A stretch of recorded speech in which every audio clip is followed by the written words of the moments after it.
Ce mardi 4 avril, dans Koh Lanta, le feu sacré, les deux équipes se sont affrontées lors d'une épreuve de confort particulièrement physique, sur laquelle les jaunes ont finalement réussi à décrocher la victoire. Un dénouement qui a mis hors de Quentin et Frédéric, lassés d'enchaîner les défaites. Dans Koh Lanta, le feu sacré, les candidats ont de plus en plus de mal à supporter la faim, le froid et surtout les défaites, en tout cas pour certains. Chez les Rouges, Quentin, le père de famille qui a frôlé la mort à 2 reprises, n'a jamais caché sa frustration extrême face au manque d'investissement de certains de ses coéquipiers sur les épreuves. Perso, général bol.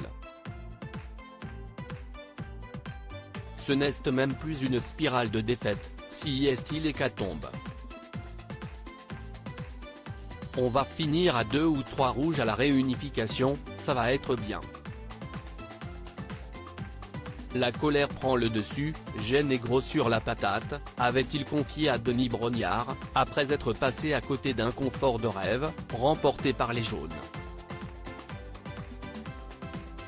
De retour sur le camp, le jeune homme avait continué à pester, lui qui ne parvenait pas à digérer cette nouvelle défaite. Ce n'est même plus une spirale si est un ouragan de défaites. Moi perso je ne peux plus, je ne suis pas venu ici pour perdre. Si les autres arrivent à passer outre en 5 minutes tant mieux. Moi je n'y arrive pas. Je ne sais pas ce qui ne fonctionne pas dans cette équipe. Général bol de la morosité sur le camp, avait-il déclaré.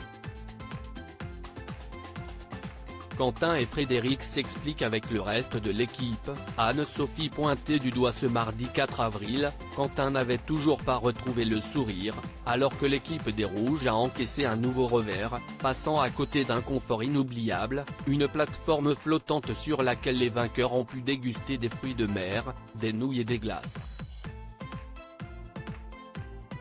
À la fin de l'épreuve, sur laquelle les aventuriers de chaque équipe étaient attachés les uns aux autres, permettant aux premiers de la file d'attraper des témoins placés devant eux, Quentin a lancé, très agacé, si personne n'avait envie, il fallait rester au camp.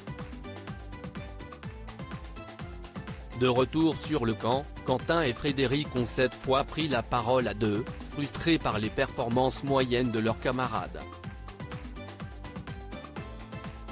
Dans leur viseur, Esteban et Anne-Sophie notamment, qui n'ont pas, selon eux, donné tout ce qu'ils avaient.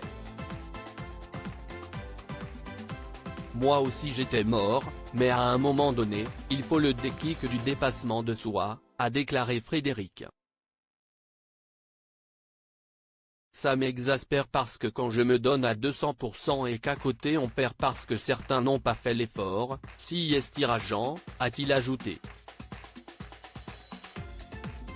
Une ambiance particulièrement pesante surtout pour Anne-Sophie, désormais dans le viseur des Rouges, comme l'a confirmé Elena.